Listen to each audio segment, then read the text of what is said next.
Ampun salah dosa kami.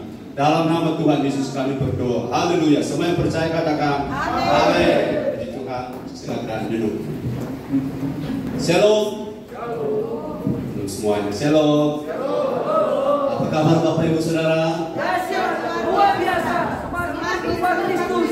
Yes. Amin. Haleluya. Pada hari ini saya ingin sama-sama, pada kesempatan yang lalu saya sudah sempat membahas bahwa bagaimana roh kita, bagaimana manusia roh kita bisa bertumbuh, bisa menjadi kuat, adalah kita harus ada di sebuah rumah Tuhan. Kita harus ada di rumah Allah. Haleluya. Nah, bagaimana kita ada di rumah Allah? Inilah yang satu poin tertarik saya diberi oleh Tuhan, yaitu rancangan Tuhan mengenai gereja yang sebenarnya. Rancangan Tuhan mengenai gereja yang sebenarnya, saudara-saudara, saya berharap saudara, Roh Kudus menolong kita untuk memahami bahwa apa yang sedang terjadi di gereja, harapannya adalah luar biasa. Harapannya adalah Christ in me, Christ in you, Christ in us is the hope of glory. Ada harapan akan kemuliaan. Harapan akan kemuliaan dari gereja adalah karena Kristus ada dalam kita. Kristus dalam kita, kita dalam Kristus. Maka apa yang kita harapkan akan jadi kenyataan. Matius 16, mari kita berdiri bersama. Matius 16, kita mulai baca ayat 18. Matius 16, kita berdiri semuanya. Matius 16 ayat 18 sampai 20. Kita membaca ayat-ayat ini secara bersama. 18, 19, 20. Sebentar baru bisa minta bantuan untuk ayat-ayat selanjutnya. 1, 2, 3. Dan aku pun berkata kepadamu, engkau adalah Petrus, dan di atas batu karang ini aku akan mendirikan jemaatku, dan alam maut tidak akan menguasainya. 19. Berikan kunci kerajaan sorga. Apa yang kau berikan di dunia ini akan berikan di sorga. Apa yang kau lepaskan di dunia ini akan terlepas di sorga. 20. Kita bersama. Lalu suara berikutnya, supaya jangan memberitahukan kepada siapapun bahwa dia Mesias. Puji Tuhan, silakan duduk. Tuhan punya rancangan. Katakan Tuhan punya rancangan. Sekali lagi semuanya, Tuhan punya rancangan. Dan rancangan Tuhan itu salah satu adalah kita secara korporat. Kita secara korporat ini adalah rancangan bangunannya Tuhan. Dan saudara, alangkah indahnya kalau kita jadi seperti apa yang Tuhan rancangkan. Ayat tadi mengatakan, aku akan mendirikan jemaatku, aku akan mendirikan gerejaku, aku akan mendirikan eklesiaku. Jadi ayat itu saya lihat, saudara-saudara, ada dimensi yang harus kita pahami hari ini. Kita lihat dulu Wahyu pasal 3, Pak Robi. Wahyu pasal 3 ayat 19 dan 20. Kemarin dalam Bible study, gereja seperti apa yang Tuhan sukai. Wahyu 3, 19, 20. Ya. Wahyu 3 ayat 19 dan 20. Firman Tuhan, barang siapa aku kasihi, ia kutegur dan kuhajar. Sebab itu, relakanlah hatimu dan bertobatlah. 20. Lihat, aku berdiri di muka pintu dan mengetok. Jikalau ada orang yang mendengar suaraku dan membukakan pintu, aku akan masuk mendapatkannya, dan aku akan makan bersama-sama dengan dia, dan ia bersama-sama dengan aku. Haleluya. Saudara perhatikan, ayat ini adalah ayat yang sudah lama kita tahu. Lihat, aku berdiri di muka pintu dan mengetok. Saya sudah jelaskan kemarin yang ikut Bible study kemarin, begini ceritanya. Ini kan pasal 3 ayat 20. Pasal 3 ayat 20 ini ayat-ayat terakhir tentang jemaat yang terakhir, yaitu Laodikia. Dan ini dari pasal 2, Efesus, Smyrna, Pergamus, Tiatira, Sardis, Philadelphia, dan Laodikia. 7 gereja ini secara akumulasi semuanya saudara, ada teguran dari Tuhan. Ada teguran, artinya 7 gereja di sini, salah satu yang tidak ada teguran, ya, dan bahkan salah 2, yaitu Smyrna dan Philadelphia. Tapi rata-rata ketujuhnya adalah gereja yang waktu itu bukan gereja simulasi, bukan gereja ilustrasi, bukan gereja konteks yang dimengerti sebagai pembagian sejarah tahun begini adalah Efesus tahun sekian adalah sekian gereja ini. Tetapi ini gereja tujuannya adalah realita, karena secara historis mereka ada di Asia Kecil yang sekarang adalah Turki. Nah, di waktu itu, katakan di waktu itu, Tuhan turun lewat kitab Wahyu melalui Yohanes dan memberitahu kepada kepada 7 gereja ini, semuanya pada konklusinya ayat 20 mengatakan, lihat aku Yesus berdiri. Saya sebelum lanjut saya ingatkan, kitab Wahyu itu bukan kitab tentang antikris. Kitab Wahyu bukan tentang kesusahan akhir zaman. Kitab Wahyu bukan soal penderitaan yang kita fokus. Tapi kitab Wahyu adalah penyikapan tentang siapa Kristus, tentang status Kristus. Di saat itulah terjadi, orang punya mata akan terbuka bahwa betul-betul Kristus itu adalah Mesias, Anak Allah yang hidup. Dia yang memegang segala kuasa baik di sorga, di bumi, bahkan di bawah bumi. Dan kepada Dialah kita berharap. Bahkan roh Dia ada dalam roh kita, sehingga roh dalam kita lebih besar daripada roh yang ada dalam dunia. Nah, Dia bicara, aku ada berdiri di muka pintu dan mengetok. Ini sebuah analisa yang mungkin baru bagi beberapa saudara. Begini, gereja yang sebenarnya, katakan gereja yang sebenarnya, atau jangan ikuti, kekristenan yang sebenarnya adalah Christ in me and we are in Christ. Saya dan saudara, Kristus dalam kita, kita dalam Kristus. Itu gereja yang sebenarnya. Perhatikan kata in, berarti Kristus ada di dalam. Kristus ada di dalam, bukan ada di luar. Bedakan saudara-saudara, gereja intinya adalah, kalau biapong untinya, gereja intinya adalah Kristus. Dan lagi, gereja intinya adalah Kristus. Yang bukan Kristus, kita tidak boleh bilang itu bukan gereja, tapi tidak sesuai dengan konsep gereja. Karena aku akan mendirikan jemaatku, yang punya adalah Yesus. Jadi intinya adalah Kristus. Nah, kalau Kristus di 7 gereja ini di bagian ayat 20, ini kan 19:20, barang siapa mengasihi, Tuhan Yesus mengasihi gereja. Amin. Tuhan Yesus mengasihi gereja karena sama seperti ibu yang melahirkan, seburuk apapun anak yang dia lahirkan, dia tidak pernah tega membuangnya kecuali ibu durhaka. Dia tidak pernah tega. Sudah dibuang pun hatinya tidak sampai hati. Jadi Tuhan mengetok dari luar, bukan karena ayat ini baru mengenal Yesus orang-orang itu, bukan karena baru menerima Yesus, baru menerima Injil. Tetapi konklusi dari 7 gereja ini, ternyata kalau saudara ikuti pikiran yang saya sedang bagikan adalah, Dora atau mereka telah membuat Kristus tidak ada di dalam, sehingga ia berdiri di muka pintu. Saya tanya, kalau saudara berdiri di muka pintu dan saudara mengetok pintu, saudara ada di dalam atau ada di luar? Lagi, kalau seseorang mengetok pintu, maka orang itu ada di luar atau ada di dalam? Ada di luar. Nah, Kristus kalau dia mengetok pintu, dan konteksnya ini bukan jiwa-jiwa baru, ini bukan petobat baru, ini bukan sinar. Mereka adalah orang-orang yang sudah melayani, betul? Bahkan mereka, saudara-saudara, punya kemampuan membedakan roh dari 7 gereja kemarin. Jadi ketika Tuhan berdiri di muka pintu, inilah inti persoalan kita. Apa yang Tuhan kehendaki? Apa rancangan Tuhan mengenai gereja yang sebenarnya adalah, Dia tidak ingin dia ada di luar gereja. Haleluya. Dia tidak ingin Yesus itu, tidak ingin dia di luar. Dia rindu dia ada di dalam. Dia di dalam, kita di dalam dia. Dan kita jadi sama seperti dia. Kita menjadi serupa seperti Kristus. Walaupun perjalanan ini seperti di padang gurun, masih ada waktu yang harus kita lewati. Tetapi kita harus ingat, gereja ditetapkan bukan untuk menjadikan Kristus ada di luar gereja, tapi Kristus ada di dalam gereja. Kristus menjadi agenda kita, amin. Kristus menjadi tujuan kita. Kristus menjadi alasan kita melayani. Kristus menjadi motif kita. Karena itulah semua bisnis kita akan diberkati kalau Kristus menjadi tujuan.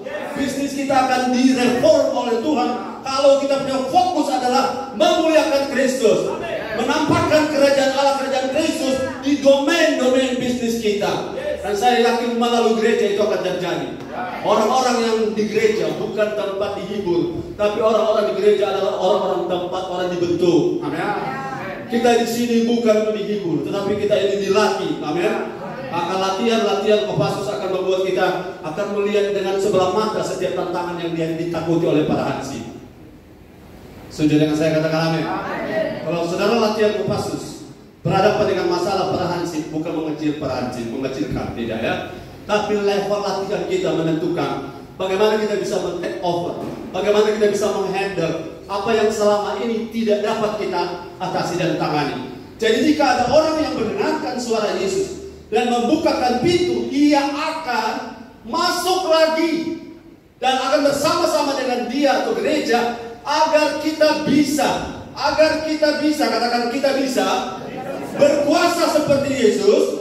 Haleluya, bukan maha kuasa, tapi kita memiliki otoritas yang sama seperti Kristus. Oke, ada satu ayat lagi, ini baru pendahuluan.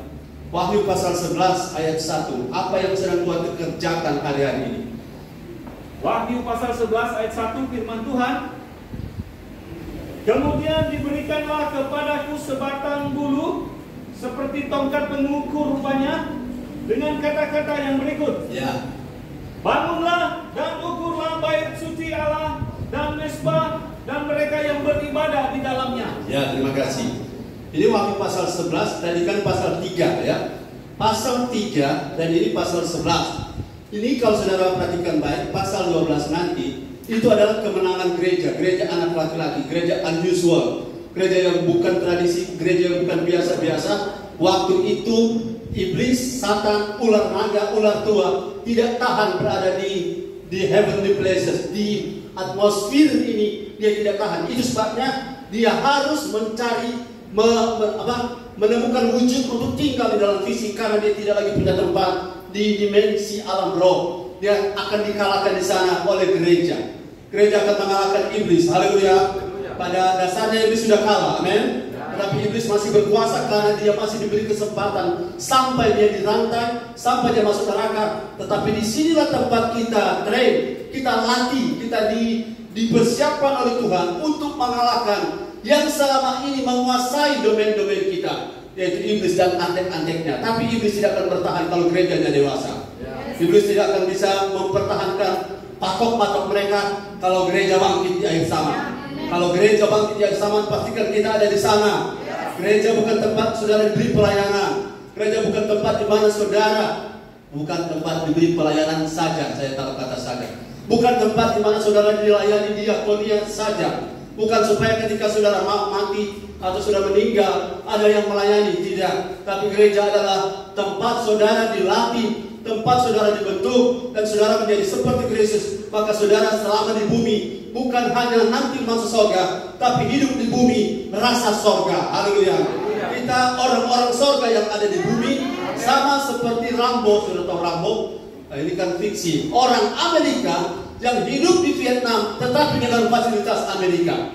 Nah, itu ceritanya. Kita orang Indonesia, kita orang bumi, tetapi kita hidup dalam dimensi kerajaan Allah. Kita sama-sama di bumi yang sama, tetapi kita memiliki kekuatan yang berbeda. Kita memiliki potensi yang berbeda, karena kita dirancang untuk berkemenangan. Jadi sekarang Tuhan sedang bawa alat ukur dan mengukur gereja kita. Tuhan tidak mengukur dari, kata maaf ya, lampunya mati-mati atau nyala. Tapi lampu yang mati-mati harus ditangani. Amin. Tuhan tidak mengukur apakah saudara punya fasilitas itu baik. Walaupun fasilitas itu adalah hal yang baik. Saya tidak anti fasilitas. Saya suka biar Tuhan yang beracara. Tapi yang Tuhan ukur di dalamnya adalah orang, mereka yang beribadah di dalamnya. Saudara, ada satu gereja di kitab Wahyu dari 7 gereja itu, mereka kelihatan hidup tapi mati. Kelihatan hidup artinya aktif tapi mati. Karena hidup matinya kita diukur bukan oleh aktivitas kita, tapi hidup matinya kita diukur oleh apa yang Tuhan lihat pada kita.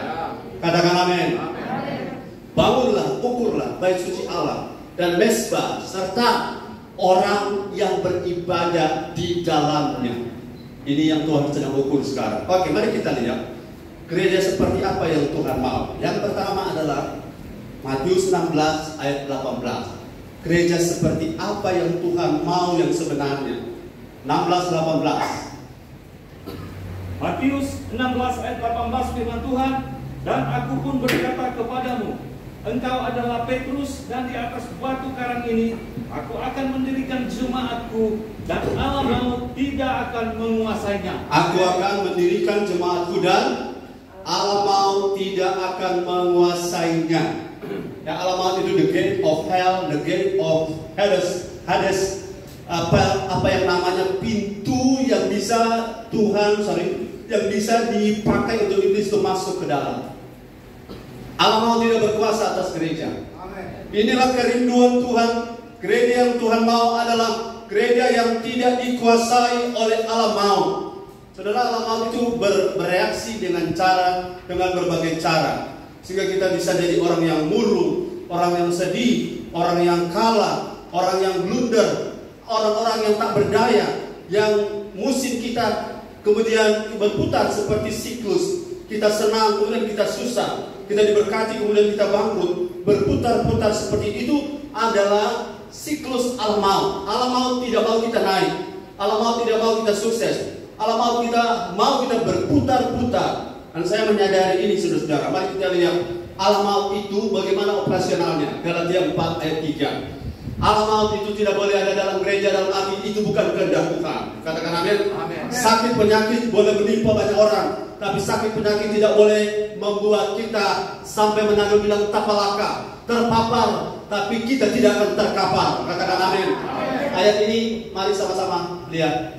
Galatia 4 ayat 3 firman Tuhan, demikianlah pula kita, selama kita belum akil balik, kita takluk juga kepada roh-roh dunia. Kita itu adalah gereja takluk kepada roh-roh dunia. Tapi ini bukan salahnya Tuhan, tapi salahnya adalah level kita. Saya ada tulis di sini, believer, sebelumnya ada sinner, believer, member, disciple, minister, mature son. Jadi bukan salahnya Tuhan. Roh-roh jahat di dunia yang berkuasa di domain usaha, di domain bisnis, domain politik, domain entertainment, domain pendidikan, domain agama bahkan sekalipun, gereja sekalipun ada domainnya.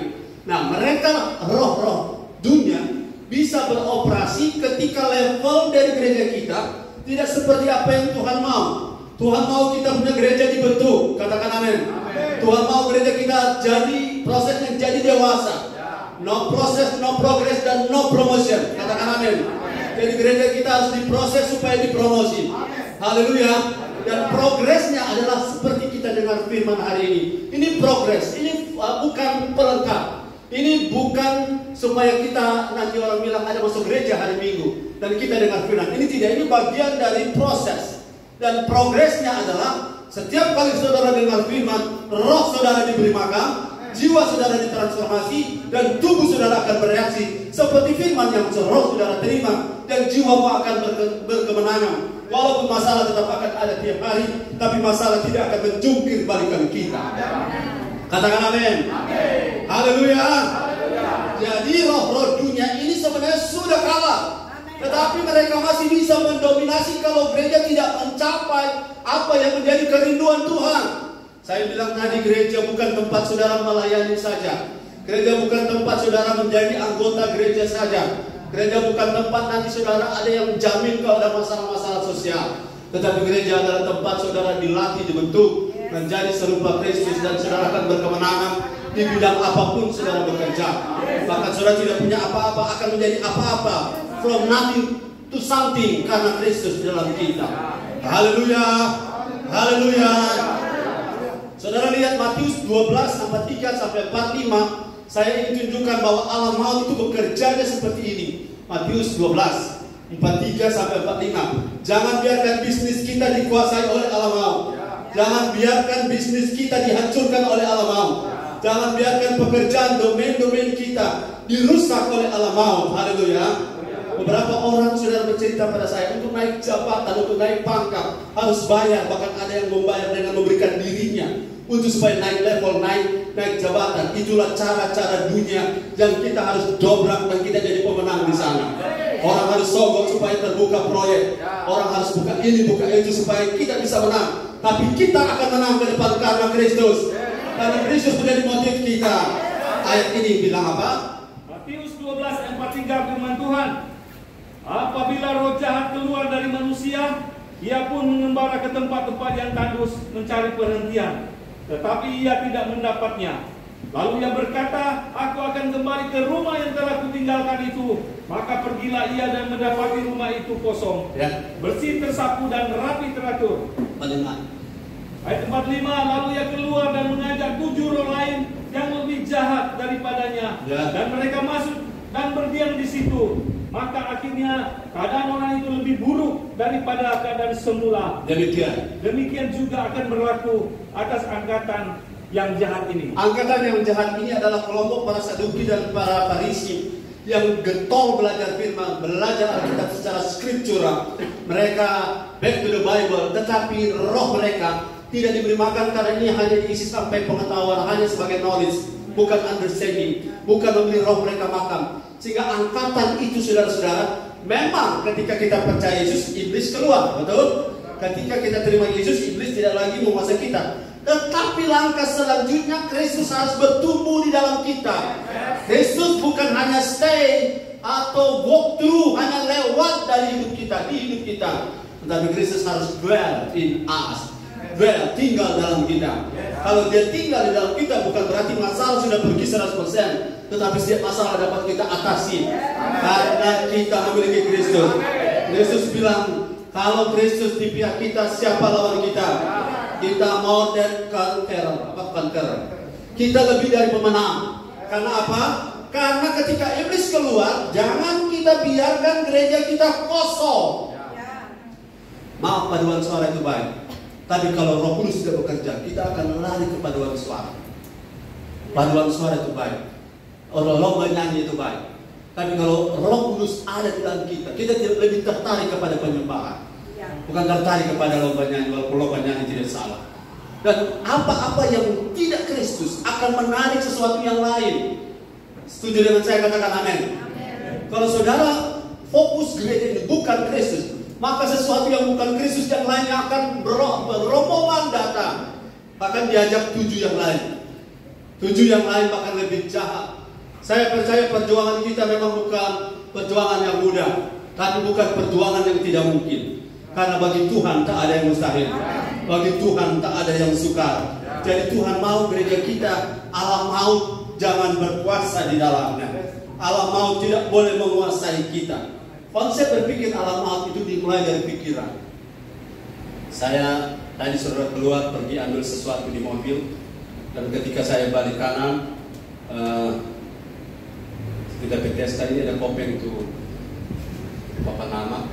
Di tabla 2 di sini banyak sekali darah, tapi saya tangkap satu hal, bahwa ini maksud Tuhan bagi saya. Saya harus menguasai pikiran saya. Setuju dengan saya, katakan amin. Pikiran tidak boleh dikuasai oleh alam maut. Kita harus menang mulai dari pikiran. Kerajaan apa yang menguasai kita tergantung dari pikiran, isi pikiran kita. Haleluya. Saudara, dia tidak boleh menjadi sesuatu yang mendominasi kita. Oke, yang kedua, gereja yang Tuhan mau adalah kumpulan orang. Matius 22 ayat 14 adalah kumpulan orang yang Matius 22 ayat 14. Kita lihat Matius 22 ayat 14. Sebab banyak yang dipanggil tetapi sedikit yang dipilih. Banyak yang dipanggil tetapi sedikit yang dipilih. Saudara tahu siapa yang akan menang? Mereka yang terpanggil, mereka yang terpilih, dan mereka yang setia. Wahyu 17 ayat 14. Lihatnya, Tuhan mau gereja itu bukan cuma terpanggil.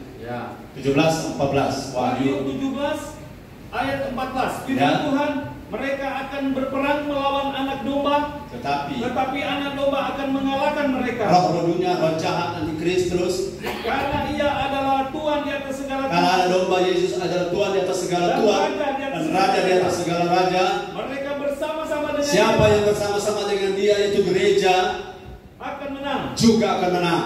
Yaitu mereka yang terpanggil. Ya, mereka yang terpanggil. Yang telah dipilih. Yang telah dipilih. Dan yang setia. Dan yang setia. Amen. Saudara, banyak orang dipanggil, banyak. Penginjilan itu menuai jiwa-jiwa hampir tiap hari. Banyak orang diselamatkan. Diselamatkan artinya terima Yesus. Tetapi persoalannya bagaimana Kristus dalam kita itu didewasakan. Bagaimana Kristus dalam kita itu membuat kita jadi orang yang rohaninya matang. Sehingga kalau kita hanya terpanggil, itu baik. Tetapi level kita tidak boleh hanya sebagai terpanggil. Gereja pemenang adalah gereja pilihan. Pilihan artinya bukan Tuhan pilih kasih, tapi Tuhan mau kita seperti pasukan Gideon. Yang takut silakan pulang, ya. Yang masih ragu-ragu silakan mundur. Tapi yang percaya ada 300 orang. Karena 300 orang itu angka setia. Jadi kemudian ketika Keluaran 17 saya baca, orang yang mau berperang melawan Amalek, Musa bilang pilihlah orang-orang. Karena orang-orang pilihan ini saya bilang tadi Kopassus, mereka berpotensi menang. Haleluya. Kalau kita tidak dipilih, tidak dilatih, tidak dibentuk, waktu kita berperang di domain kita di luar sana, kita akhirnya akan menyerah dan kita akan kompromi dengan mengiyakan yang penting goal kita tercapai. Tetapi orang-orang kerajaan Allah tidak seperti itu. Kita walaupun rugi, tapi kita tetap pegang janji kita. Sekali Yesus, tetap Yesus. Amin. Yesus satu-satunya andalan, satu-satunya harapan, satu-satunya kekuatan. Walaupun mungkin kita belum dapat apa-apa. Jadi Tuhan mau, gereja yang Ia mau adalah kumpulan orang pilihan, bukan sekedar orang-orang yang terpanggil saja. Mari kita lihat 1 Petrus 2 ayat 19. Haleluya. Saudara masih bersama saya, bilang haleluya. Haleluya. Dan haleluya, puji Tuhan. 1 Petrus 2 ayat 19. Ayat 9, sorry. 1 Petrus 2 ayat 9, firman Tuhan, tetapi kamulah bangsa yang terpilih. Kamu bangsa yang terpilih. Imamat yang rajani. Bangsa yang kudus. Umat kepunyaan Allah sendiri. Supaya kamu menciptakan perbuatan-perbuatan yang besar dari Dia yang telah memanggil kamu keluar dari kegelapan kepada terangnya yang ajaib. Gereja sudah diartikan sama rata di seluruh dunia, yaitu mereka yang terpanggil keluar dari kegelapan dunia, datang kepada terang Tuhan yang ajaib. Dan gereja yang seperti ini yang kita kenal dengan kata eklesia, akar katanya ek keluar dan kaleo dipanggil keluar. Saudara, kita tidak hanya dipanggil keluar dari level sinner ke believer. Tidak, kita tidak hanya keluar dari hidup dalam dosa kemudian masuk dalam rumah Tuhan. Tidak, tetapi kita dipanggil untuk seperti anak. Kita tidak dipanggil hanya lahir saja, tetapi kita dipanggil untuk lahir dan bertumbuh. Katakan amin. Kita tidak dipanggil untuk punya status saja seperti Kristus, maksudnya punya benih Kristus, tapi kita serupa Kristus dewasa seperti Dia. Itulah destinasi kita, itulah tujuan kita. Jadi Tuhan panggil, Tuhan mau gerejanya bukan orang-orang yang sekedar terpanggil, sekedar masuk surga, tapi gereja yang saya sebut tadi eklesia. Saya jelaskan sebentar. Tuhan memanggil, itu level pertama, dari sinner ke believer. Tapi level selanjutnya believer ke disciple. Banyak orang mau ikut Tuhan, tapi tidak semua orang mau disciple. Disciple artinya kita dibentuk, kita dihajar tadi, Wahyu 3:19, ditegur, dihajar, dibentuk, diarahkan, diperbaiki, ditransformasi. Inilah bagian dari kita yang mau jadi gereja seperti apa yang Tuhan kehendaki. Tuhan sedang bawa alat ukur ke gereja, termasuk kita. Dan kita bukan gereja satu-satunya yang benar. Ada banyak yang Tuhan berkati gereja saat-saat ini, tapi kita tidak mau ketinggalan. Katakan amin.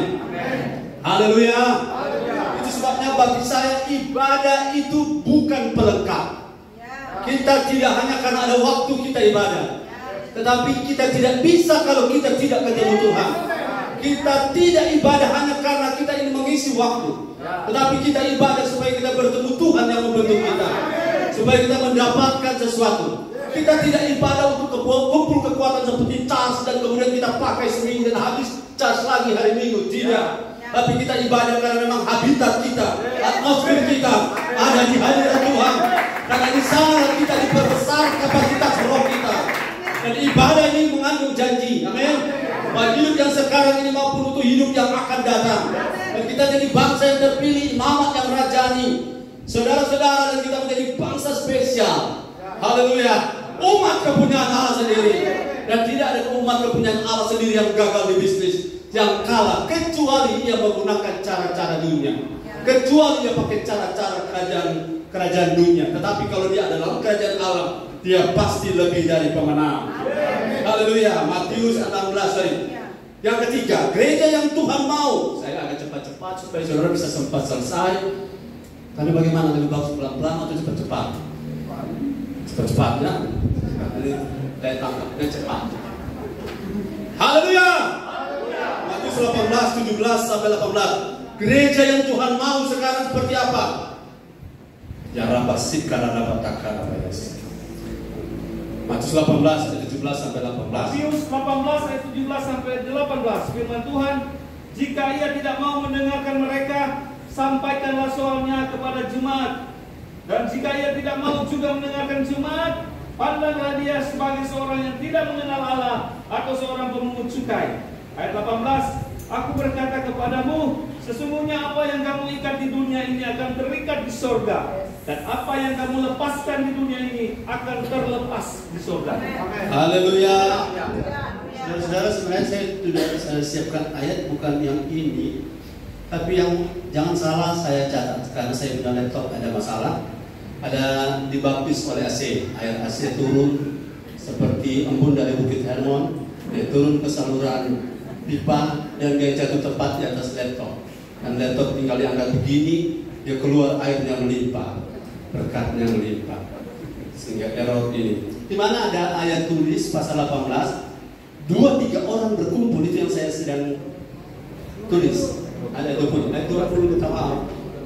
Ya. Matius 18 ayat 20. Ya. Sebab di mana 2 atau 3 orang berkumpul dalam namaku, di situ aku ada di tengah-tengah mereka. Haleluya. Jadi konteksnya adalah di awal tadi gereja ya. Gereja itu 16, 17, 18 dan setiap kali ada 2-3 orang. Ini 2-3 orang bukan penyamun ya. Ini 2-3 orang bukan orang sembarang, tapi orang yang berkumpul adalah orang-orang pilihan. Saya percaya saudara-saudara, orang-orang pilihan itu tidak tergantung jumlah orang. Katakan amin. 1 Israel bisa mengalahkan 1000, tapi 2 Israel bisa mengalahkan 10.000. Kelipatannya berapa? 10 kali ya. Jadi 1 kita sudah powerful. Apalagi kalau kita memiliki apa yang Tuhan mau. Gereja yang Tuhan mau adalah mereka gereja yang selalu mau bekerja hidup secara korporat. 2-3 orang berkumpul. Minta maaf ya saudara, saya ingin mengarahkan beberapa hal. Fasilitas seperti diskusi online dan lain-lain itu baik.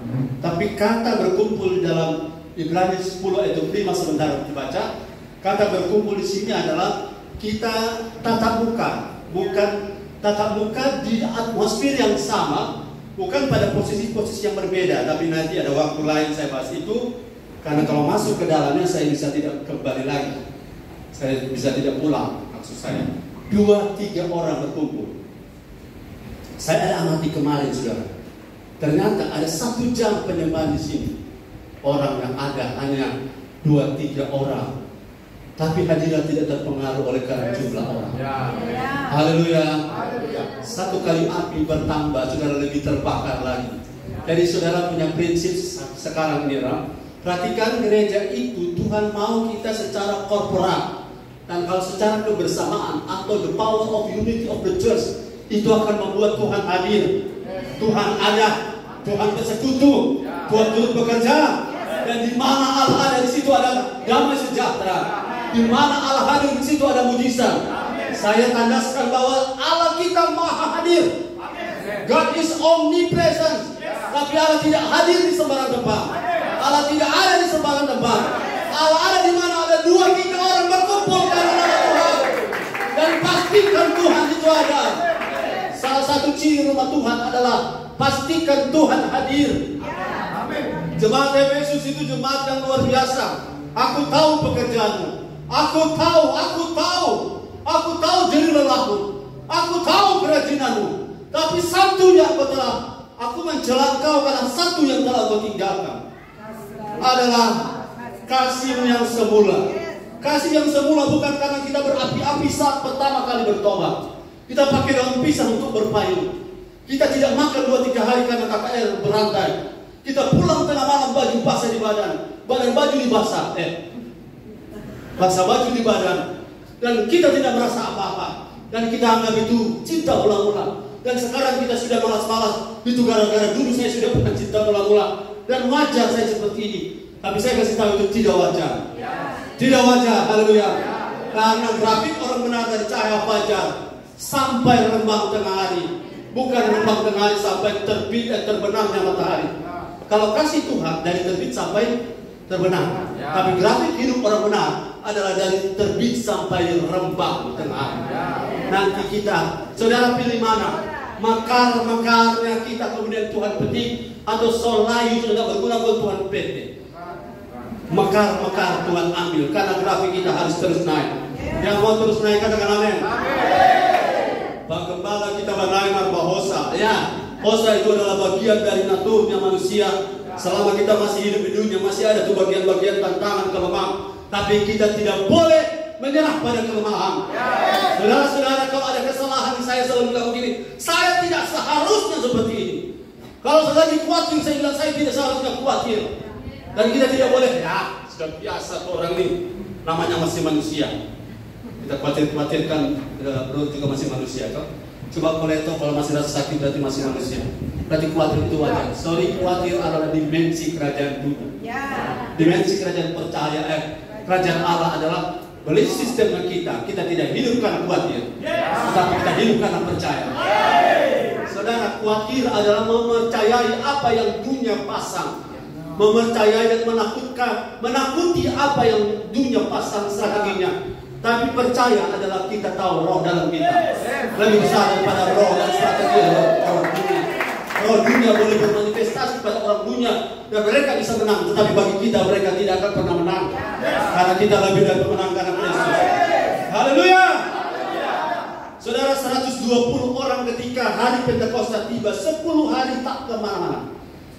Mereka memberikan satu perhatian, bahasa Yunani-nya bilang proskartereo, artinya to give a constant attention to a thing.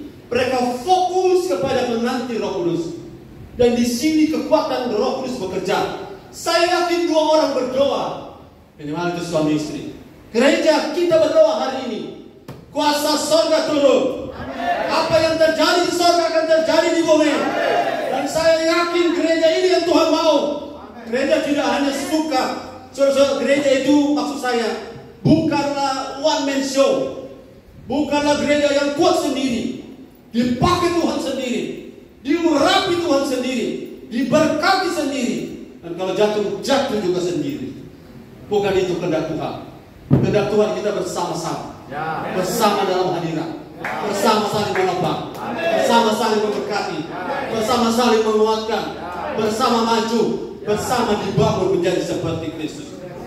Saudara, Ibrani 10 ayat 25. Yes, itu. Ibrani 10 ayat 25 firman Tuhan, janganlah kita menjauhkan diri dari pertemuan-pertemuan ibadah kita, seperti dibiasakan oleh beberapa orang, tetapi marilah kita saling menasihati dan semakin giat melakukannya menjelang hari Tuhan yang mendekat. Semua sama-sama 2, 3.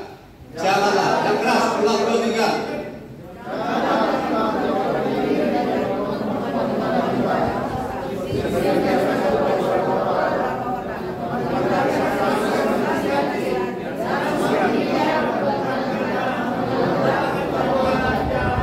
Haleluya. Coba saudara perhatikan, menjelang hari Tuhan yang mendekat, ini tidak hanya menunjuk kepada hari kiamat, tapi menjelang hari Tuhan adalah hari di mana anak-anak Allah dinyatakan jadi pemenang di bumi. Ini konsep yang mungkin agak baru, tapi Tuhan tidak hanya merancang kita untuk masuk surga saja, bukan? Tuhan tidak hanya merancang kita untuk nanti biar miskin di dunia menjadi kaya di surga. Perlu bertahan, biar kope-kope susah-susah sudah melarat begini, yang penting tetap ikut Tuhan. Tuhan punya rancangan bukan seperti itu. Rancangan Tuhan mengenai kamu, mengenai kita adalah rancangan damai sejahtera. Kata damai, kata sama dengan shalom. Di dalam shalom ada aman, ada damai, ada tenang, tidak perang. Tapi di dalam shalom juga ada prosperity. Prosperity itu adalah kemakmuran. Saudara, kecuali, katakan kecuali ada orang panggilan miskin, saudara tidak akan mengalami lebih daripada level itu. Karena panggilan miskin itu ciri-cirinya begini: dia tidak stres, tidak punya uang. Dia jalan kaki, dia tidak marah. Dan dia tidak bilang begini, bro orang kaya, kenapa bro tidak ingat saya? Bro punya berkat, kok tidak perhatikan saya? Kan saya ada tubuh Kristus, orang yang karunia miskin, yang merindu karunia miskin, karena karunia diberikan oleh Tuhan. Nah orang-orang seperti itu kalau jadi nabi luar biasa. Nah mereka tidak kompromi. Bro kasih apa sama saya atau tidak, saya bicara. Saya kasih firman, bro undang lagi saya atau tidak, no problem. Karena saya tidak punya agenda yang lain. Agenda yang lain adalah Kristus dimuliakan dalam apa yang saya lakukan. Nah kalau orang seperti itu, mereka tidak bisa diintimidasi dengan uang. Saudara kirim berkat atau tidak. Nah saya kemarin, saya lupa saya punya komitmen, tidak ingin kirim sesuatu pada orang tertentu. Karena setiap kali saya kirim ayat, dia balas dengan kirim uang di rekening. Cuma serta salah ulang lagi kita. Padahal saya punya motif cuma acak kirim orang. Setiap kali saya kirim motivasi, dia kirim uang. Sekali lagi kita berbagi firman bukan uang. Katakan amin. Dan saya harus berhenti lagi. Kenapa? Orang berpikir bahwa kita jualan ayat. Amin. Orang berpikir kita jualan firman. Firman bukan untuk dijual. Firman itu bukan untuk komoditas ekonomi, haleluya. Tapi firman untuk membangun manusia roh kita. Katakan haleluya. Jangan menjauhkan diri. Kata jangan adalah kata perintah negatif, betul? Don't be lazy. Ya. Don't be. Jangan, saudara. Kalau saya evaluasi firman Tuhan itu dua garis besar. Perintah positif dan perintah negatif. Perintah negatif, jangan mencuri. Tapi ada banyak orang sudah lakukan itu, sudah bagus. Tapi masih ada satu ayat, hendaklah kamu. Bagian hendaklah ini, hendaklah murah hati. Hendaklah kamu saling mengampuni. Itu bagian hendaklah ini cuma Roh Kudus yang bisa memberi kita kekuatan, kemampuan. Saling mengampuni, saudara-saudara. Saya percaya ketika kita bersekutu di sana ada saling nasihat. Nasihat yang terbaik adalah nasihat orang tua rohani. Dan semakin giat melakukannya. Saya tanya, melakukan apa? Nya itu melakukannya. Nya adalah kata ganti dari pertemuan ibadah kita.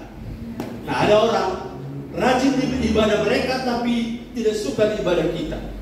Itu pakai motor bertumbuh keluar, menjangkau ke dalam. Terbalik kan motor kita, bertumbuh ke dalam, menjangkau keluar ke motor, bertumbuh ke dalam, menjangkau keluar. Nah kita tidak boleh terbalik, bertumbuh keluar, menjangkau ke dalam, malapetaka itu. Haleluya. Saudara masih tahan dengan saya? Masih sabar? Yang keempat, Matius 16 ayat 16. Minggu lalu saya terpaksa berhenti di poin 4. Tapi ini masih ada waktu. Sabar. Matius 16 ayat 16 firman Tuhan. Maka jawab Simon Petrus, engkau adalah Mesias, anak Allah yang hidup. Sekali lagi Pak. Matius 16 ayat 16. Maka jawab Simon Petrus, yes, engkau adalah Mesias, anak Allah yang hidup. Haleluya. Coba saudara baca ini ayat dan masuk ke dalam skenario waktu Petrus bicara. Yes. Karena inspired by the Holy Spirit, diinspirasi oleh Roh Kudus, Bapa yang memberikan ketika Simon Petrus mengatakan, engkau adalah Mesias, anak Allah yang hidup. Engkau adalah Mesias sekalian. Anak Allah yang hidup kan? Bukan begitu konteksnya. Karena ini adalah dasar dari gereja. Yes. Ini adalah pusat dari gereja. Pusat gereja adalah Yesus adalah Mesias, anak Allah yang hidup. Saudara-saudara, gerakan pelayanan lintas budaya yang membawa agama tertentu masuk Kristen. Saya selalu tanya pada orang-orang yang melayani dengan dimensi seperti itu. Saya tanya begini, ini biasanya meleset. Mereka kalau kena di situ mereka langsung tersikap. Saya tanya, pelayananmu membawa orang jadi Kristen? Ya. Pakai apa? Pakai Alkitab dan pakai titik-titik. Saya tanya satu hal. Satu, bagi kamu Kristus itu siapa? Kalau Kristus hanya juru selamat, belum poinnya kena. Poin yang kena yang membuat kita berbeda adalah Kristus anak Allah yang hidup. Kristus adalah Tuhan. Apa artinya Tuhan? Saudara boleh main-main dan macam-macam dengan juru selamat. Karena saudara minta belas kasihan dia, tolong saya semua tenggelam, dia tolong. Tapi saudara tidak bisa macam-macam dia sebagai Tuhan. Karena kalau Tuhan itu artinya the supreme authority. Nafas hidup saudara ada di tangan Tuhan. Tuhan itu penguasa tunggal. Tuhanlah 1 Samuel 2 ayat 9 kalau tidak salah, yang menaikkan dan menurunkan. Tuhan yang membuat kaya, Tuhan membuat miskin. Tuhan yang menghidupkan dan Tuhan yang mematikan. Itu anak Allah yang hidup, itu atributnya ada pada Yesus. Dan saudara, pada poin yang akan datang kalau saya tidak sempat sekarang, apa dosa orang yang saudara nyatakan tetap ada akan tetap ada. Dan apa poin dosa orang yang saudara ampuni akan terampuni. Karena otoritas Kristus ada dalam otoritas kita. Ini satu level yang lain, tapi kita tidak bahas sekarang. Saya tangkap di sini bahwa gereja yang Tuhan mau adalah kumpulan orang yang berpusat pada Kristus.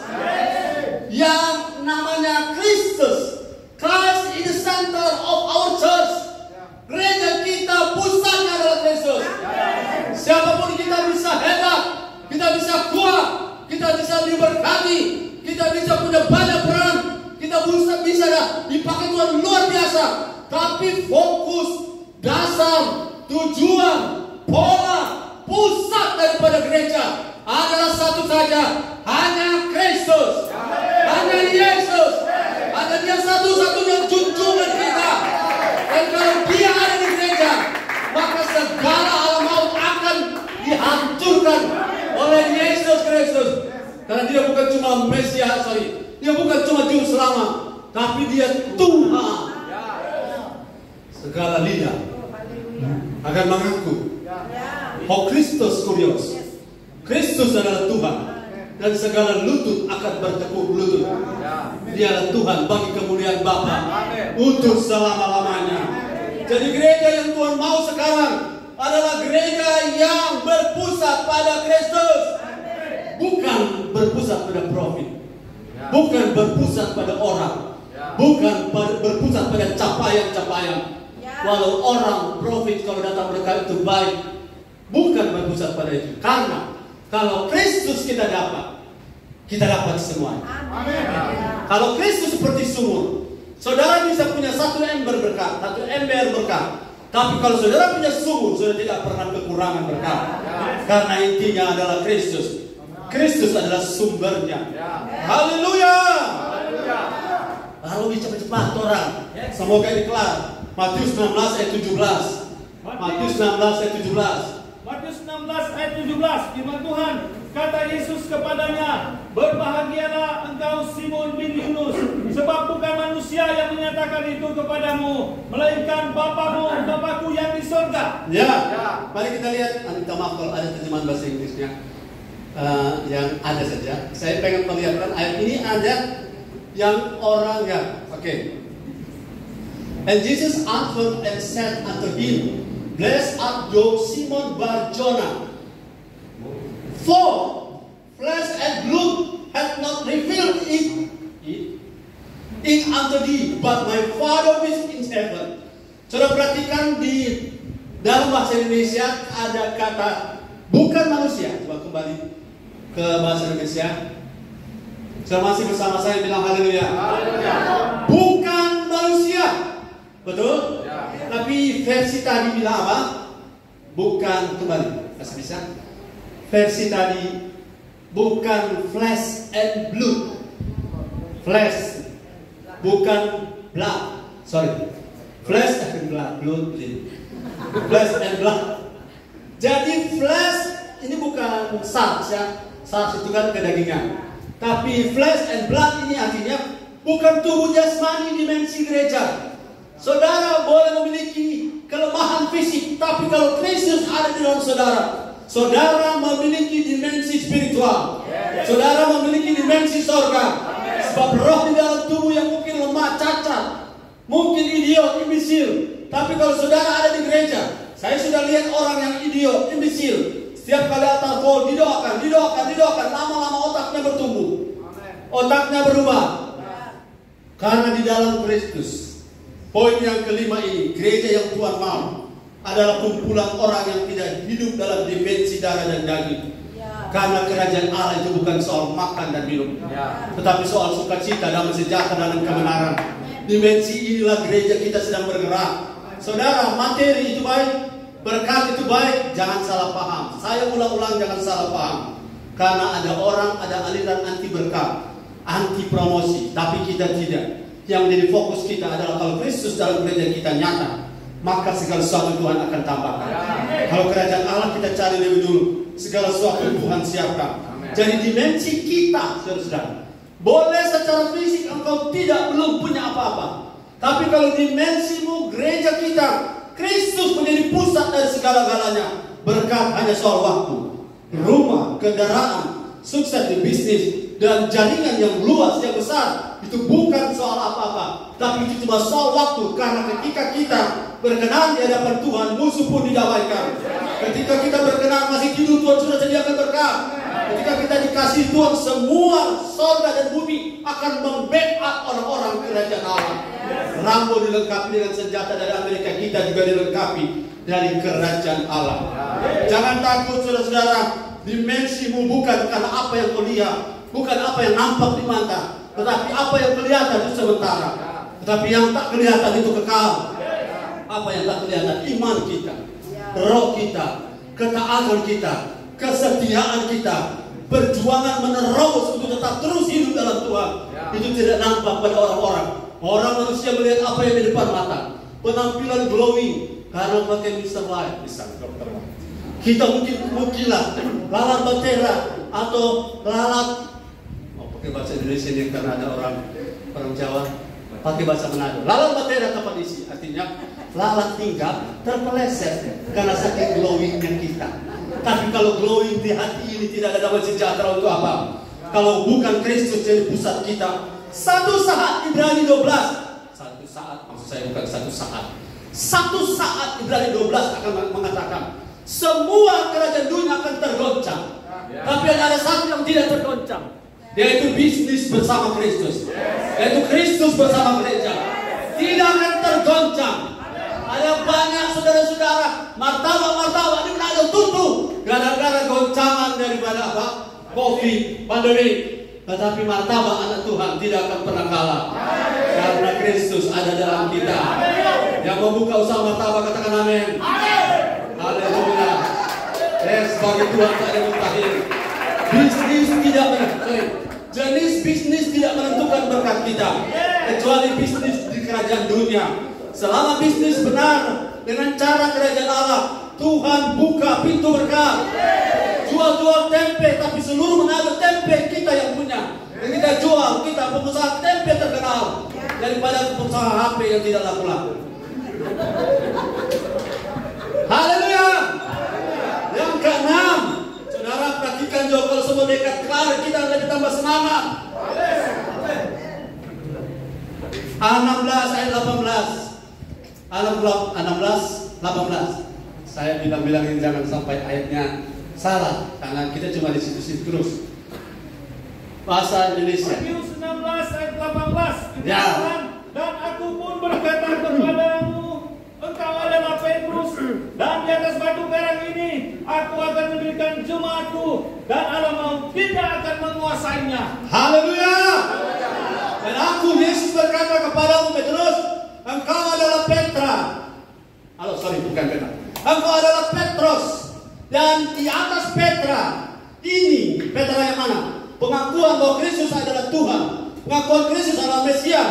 Itu di atas pengakuan, di atas pewahyuan ini, aku akan mendirikan, build my church, build my ecclesia. Kata jemaat ini ecclesia, saudara. Jadi begini, poinnya yang Tuhan mau, gereja yang Tuhan mau adalah kumpulan orang-orang yang mau dibangun menjadi ecclesia. Lagi, aku akan membangun mendirikan eklesiaku. Sudah tahu eklesia? Eklesia itu begini. Di zaman dulu Yunani Athena, ada sekelompok orang yang bertugas menentukan nasib kota, nasib bangsa, yang namanya parlemen.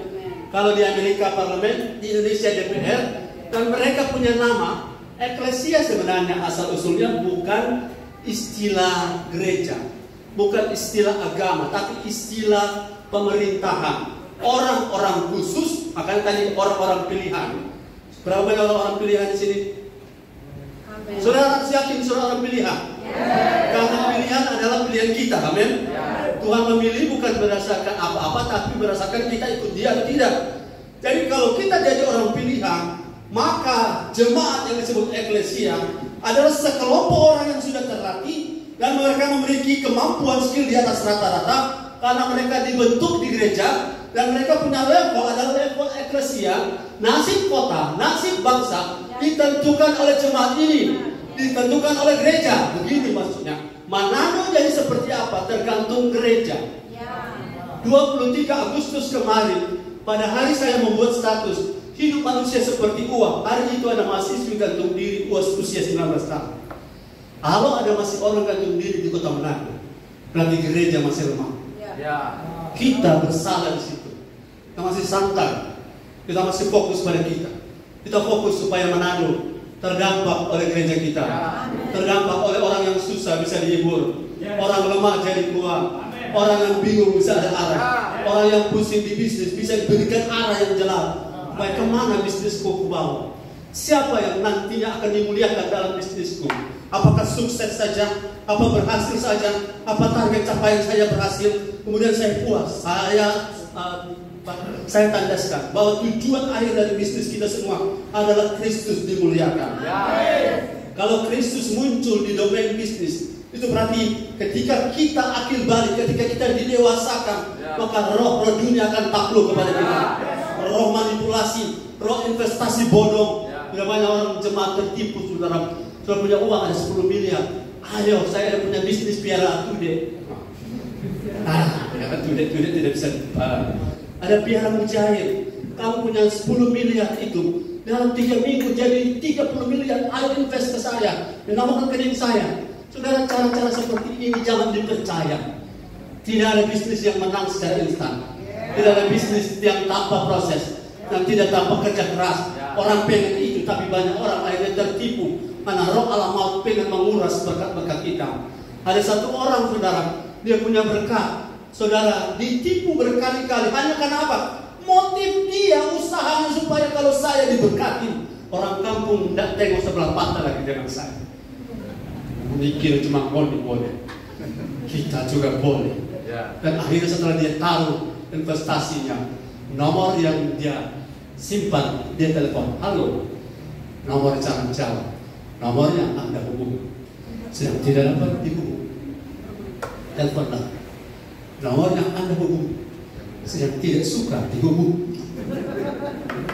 Dan yang terakhir, nomor yang Anda hubungi telah berhasil menipu Anda. Dan saya sudah pernah alami itu. Oh haleluya, berkali-kali saya bilang, ini kebodohan saya. Saya ditawarkan sound system 200 juta. Waktu itu gereja belum ada. Pak mau sound system? Saya bilang saya mau. Nah harganya lengkap semua, sampai suara jarum jatuh pun kedengaran. Berapa harganya Pak? 200 juta. Saya belum punya uang. Nah Bapak punya uang ada berapa? Saya ini karena pengen punya sound system, saya langsung sebutkan uang saya, jumlah saya. Oh enggak apa-apa Pak, jumlah sebegitu. Tanggal berapa ini? Tanggal 2 Desember. Tanggal 15, Bapak transfer sekarang tanggal 15. Alat-alatnya lengkap, datang. Berapa uang Bapak? Saya cuma punya berapa waktu itu? Yang sampai 10. Saya bilang, tidak sampai 10. Oh berapa? Tuhan itu baik. Tuhan itu bisa melakukan mujizat. Saya bilang betul, tapi jangan bilang orang. Saya pergi pada jemaah tanggal 15 akan ada kemuliaan Tuhan terjadi di gereja kita. Haleluya. Dan saya transfer uangnya. Haleluya. Karena saya lihat orangnya bawa mobil, tempat tinggalnya bagus, orangnya punya cara bicaranya mantap, mungkin dia motivator apa. Kemudian Pak Pendeta sudah masuk uangnya tanggal 15. Ya, terima kasih. Saya berharap nanti saya bikin surprise pada jemaah. Haleluya. Dia bilang, Pak masih ada lagi uang? Saya bilang, tunggu saya tanya istri saya, masih ada uang? Karena dalam 1 minggu diputar jadi 10 kali. Saya bilang, oh iya. 10 kali ini, saya ada doli lagi. Dia bilang, ada, ini boleh. Oh boleh, saya transfer lagi. Haleluya, sudah tahu saya kemana ceritanya. Ketika tanggal 15 tiba, saya telepon. Nomornya Anda tidak kenal Anda. Dan sejak waktu itu sudah saya percaya kalau berkat harus dengan proses Tuhan. Kalau cuma iming-iming. Dan saya sudah belajar, orang bilang ini, orang bilang itu. Hampir tiap hari saudara, istri saya dapat kiriman hadiah 1 miliar. Hadiah 1 miliar. Kirimkan segera, bayarkan segera. Saya bilang darah Tuhan Yesus tolong. Ini roh-roh seperti ini, kalau kita tidak punya ketajaman, saudara akan dipermainkan oleh roh dunia.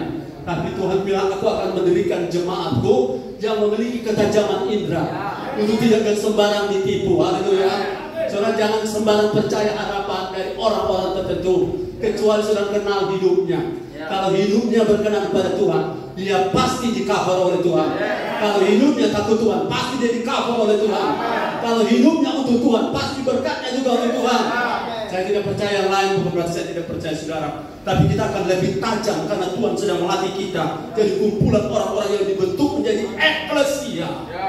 Orang-orang yang akan mengambil alih semua ranah domain bisnis perkantoran yang selama ini pakai sistem maaf, sogok, perizin, pemberian gratifikasi apa?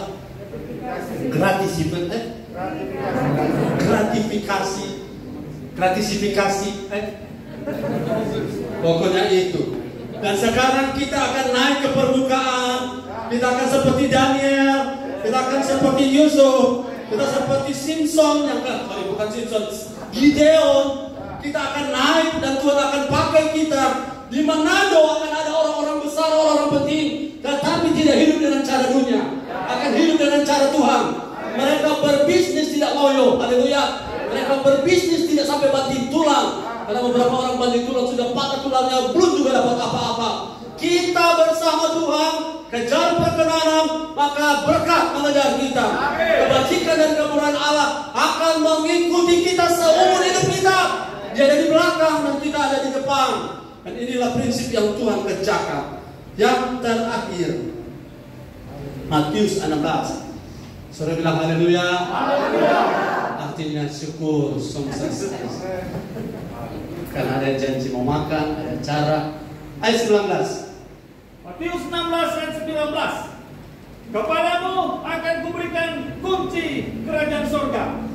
Apa yang kau ikat di dunia ini akan terikat di sorga, dan apa yang kau lepaskan di dunia ini akan terlepas di sorga. Yes. Yes. Ayat ini banyak dipakai kepada pendoa. Aku ikat, dan aku ikat, dan aku ikat iblis di Manado, dan ku lemparkan ke Surabaya, lemparkan ke Jakarta, dan orang-orang di Jakarta juga kami ikat pada iblis. Kami lemparkan ke Manado, lebih parah. Oh, haleluya. Karena tukar menukar transaksi pekerjaan roh. Ikat, lepaskan. Saudara, satu pendeta dia bilang, kalau kamu tengking iblis, ingat prosedurnya ya. Ingat prosedur, kami ikat dan kami usir. Saudara perhatikan, kami ikat dan kami usir. Nah, sudah diikat dan kami usir. Kau lepas dulu tadinya waktu itu jalan. Haleluya. Kami ikat. Yang kita ikat dan lepaskan ini, kalau saya simpulkan, ini bukan soal ikat tali, ini lepas tali, tetapi ini artinya begini. Saya bacakan versi yang saya sudah ikuti selama ini. Kepadamu akan kuberikan kunci kerajaan sorga. Apa yang kau kerjakan di bumi, sorga meresponmu. Ulangi. Apa yang kau kerjakan di bumi, sorga meresponmu. Itu maksudnya ikat dan ikat, terlepas. Supaya kita jangan salah pakai ayat ini. Aku ikat orang itu. Aku ikat dalam roh. Pada setiap kali basisir tak topi. Mungkin ada juga yang ikat pakai kita tadi. Kita topi. Berkabelan dua di sini, tapi begitu anda sudah selesai. Haleluya. Jangan ikat orang, men. Karena lawan kita bukan darah dan daging. Lawan kita adalah roh jahat, saudara. Kalau saudara ikat roh jahat, untuk dia bukan mau mati, bukan untuk dia lenyap, dan jangan dikasih pindah. Haleluya. Aku ikat roh jahat di CG5 pindah ke CG7. Haleluya, bukan begitu. Kita ikat supaya dia tidak beroperasi di domain kita sampai pada waktu dia dihukum. Kita ikat begitu. Bukan kita ikat untuk kita benci orang. Kemudian kita ikat halangi usaha orang. Bukan begitu. Ikat di sini adalah Tuhan membuat sorga merespon kita. Karena di tangan kita ada kunci. Haleluya. Kunci berkat ada di tangan kita. Kuncinya adalah firman. Pertama, segala perkara dapat kutanggung dalam Dia yang memberi kekuatan kepadaku. Itu kuncinya. Kedua, apa yang saudara perlukan, Allahku akan memenuhi segala keperluanmu menurut kekayaan anaknya Yesus Kristus. Itu kunci. Yang orang bilang klaim-klaim firman. Jangan klaim firman kalau kita tidak ada di dalamnya. Amin. Jangan rebut-rebut sesuatu yang bukan saudara punya. Kami rebut rumah ini untuk saya. Orang di dalam sedang berdoa, Tuhan supaya rumah saya ini jangan ada orang ganggu. Doa siapa yang bukan Tuhan dengar? Haleluya. Jangan klaim-klaim orang punya barang dan lain-lain. Karena Tuhan mau sorga merespon kita ketika kita gereja menjadi seperti Kristus. Ayat terakhir, tapi saya tidak temukan ayatnya. Saya cuma sebutkan isinya. Lihat Yesus waktu berdoa. Bapa, aku tahu Engkau selalu menjawab doa. Bapa sorga selalu merespon Yesus. Itu yang akan jadi warisan kita. Sorga akan selalu merespon kita. Mari sama-sama sepakat bangun gereja ini untuk dimensi kerajaan Allah, dimensi spiritual, menjadi seperti Kristus. Kita semua korporat, bangun hidup kita menjadi gereja yang Allah mau tidak berkuasa lagi atas kita. Tunduk kepala, kita berdoa. Terima kasih Bapak untuk bagian hari ini.